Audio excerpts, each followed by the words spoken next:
No runoffs. That's the big headline this morning. The other big headline this morning is that the state, not as purple as we thought. Republicans complete a statewide sweep in the major races. Governor Nathan Deal won re-election with 53% of the vote. And David Perdue will be the next U.S. Senator from Georgia. He also getting 53% of the vote. With a closer look at the GOP sweep, we have Loretta Lepore, a Republican strategist and former spokeswoman for Governor Sonny Perdue. Also joining us is Tanaz Pavri, professor of political science at Spelman College. Welcome to you both. Not even close. All this red. What happened here, Loretta? Well, I think the Republican base turned out for David Perdue, which, they brought in a lot of big names the final days of the campaign to make sure everybody got out to the polls. And Michelle Nunn wasn't able to capture as much of the white vote in the urban centers that she needed to win. And how about this? What does this say about what's happening in Georgia now? All this red, I mean, sweeping every race across the state. Can a Democrat win in Georgia? Well, I think we have to remember, this is a midterm year, and certainly, we got to put that into the calculation. And it may not necessarily represent what's going to happen 2 years later.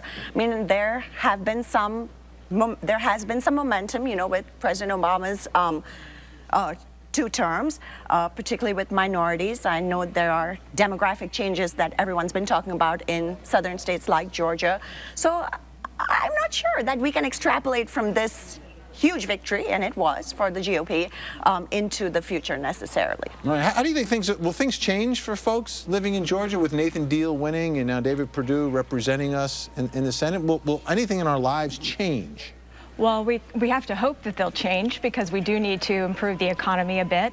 We need to work on education here in Georgia, and I think both candidates are committed to improving the economy at the very least. David Perdue campaigned on that agenda of, balancing the budget in Washington, getting us out of debt. Those were big issues for Republicans in this state. And Nathan Deal has had a track record of recruiting jobs to Georgia, and hopefully that will continue. And he's also committed to an education plan in his next term. All right, Tanaz, let's talk about Washington and what's happening there now. So we've got, the House of Representatives and the Senate. They're controlled by the GOP. President Obama is a Democrat. Which side is going to bend? Will either side bend here and meet and get something done? Well, I mean, there's already talk, from the Obama administration about working together. I think there's been some talk on the GOP side as well.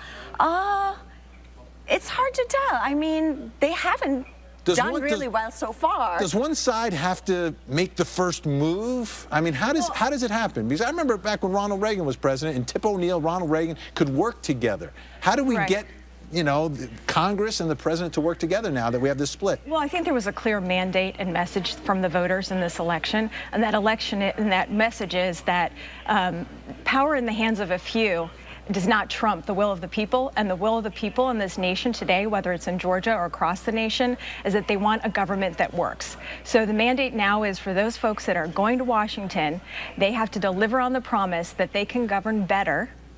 And that's also going to play out in the 2016 presidential election. A lot of what happened in this cycle has huge indicators and huge bellwethers for what may come down the road in 2016. And we're going to see, while Georgia's still very, very red, I don't think there are any illusions by Republicans that there aren't some purple hues on the horizon here. All right, great stuff. Thanks so much for waking up early, coming in. We appreciate it. Thank you. For a rundown of all the winners from last night, just go